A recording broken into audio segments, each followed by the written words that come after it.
Bonjour Lionel Froissart, vous êtes journaliste sportif, vous avez couvert la Formule 1 pendant des années et Ayrton Senna, vous le connaissiez bien. Oui, depuis 78, de 78 à ce 1er mai 1994. C'était quoi vos rapports avec lui?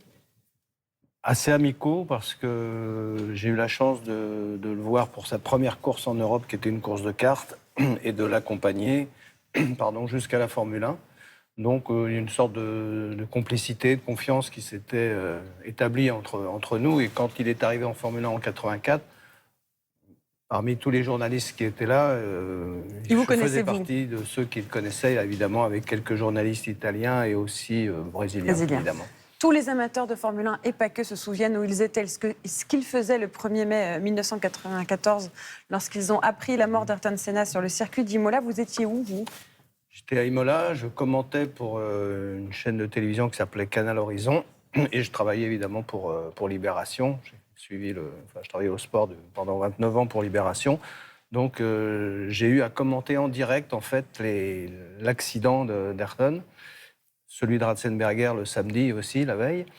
Et quand j'ai vu l'accident, on a vu un petit mouvement de tête du casque. Un mouvement de tête qui a rassuré certains, mais vous êtes tout de suite dit c'est terminé. Pour moi, je me suis dit c'est fini. Je sais pas, je l'ai senti comme ça. Bien sûr, je l'ai pas dit à l'antenne. On a attendu longtemps à avoir des informations contradictoires, comme souvent dans ces cas-là.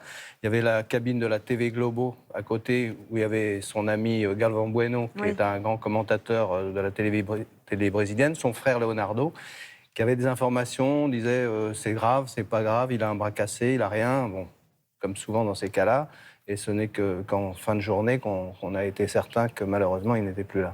Alors, il y a 30 ans, c'était un week-end maudit, vous en avez parlé, oui. Il y a eu la mort de Roland Ratzenberger qui se tue sur la piste lors des qualifs la veille. Et puis, le jour d'avant, c'était un accident de Barrichello, Rubens Barrichello, qui a failli y passer aussi, qui s'en est sorti miraculeusement. On dit qu'Ayrton Senna ne voulait pas prendre prendre la ligne de départ. On dit qu'il ne voulait pas faire cette course. Est-ce que c'est vrai ou est-ce que c'est une légende? Non, c'est pas tout à fait vrai. Il s'est posé des questions le samedi. Évidemment, d'abord, il était très préoccupé par la sécurité à cause de l'accident de Barrichello que vous venez d'évoquer le vendredi, qui était un ami proche.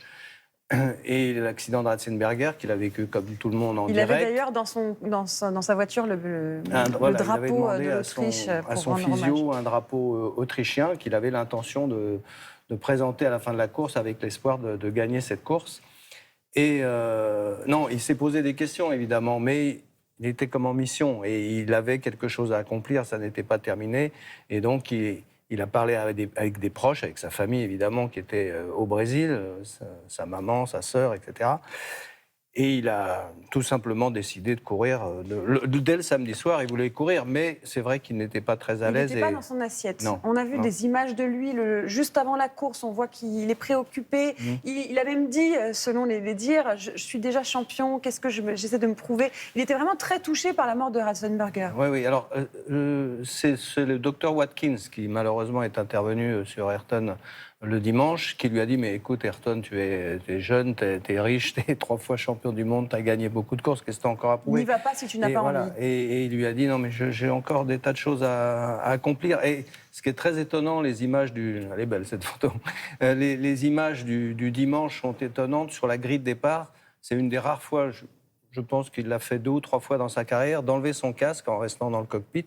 D'enlever son casque qu'il ne faisait jamais parce qu'il tenait à être casqué et être très concentré avant le départ. Et là, il a un petit peu changé ses habitudes. Alors, excusez-moi cette question qui est vraiment une question étrange. Il avait 34 ans, il était fougueux, c'était déjà une icône concrètement de son vivant. Est-ce qu'il aurait pu en être autrement ? C'est-à-dire que vraiment mourir sur le circuit à 34 ans, au top de sa carrière, c'est presque un destin en fait. Oui, enfin, c'est pas vraiment comme ça qu'il aurait choisi de mourir. Ça, c'est sûr. Mais c'était vraiment quelqu'un qui fascine encore aujourd'hui. D'ailleurs, comment vous expliquez qu'il fascine encore ? Sa personnalité, parce qu'au-delà de son palmarès, qui est brillant, qui est 3 fois champion du monde, 41 victoires, 65 pôles, bon, ça a été battu, tous ces records ont été battus depuis.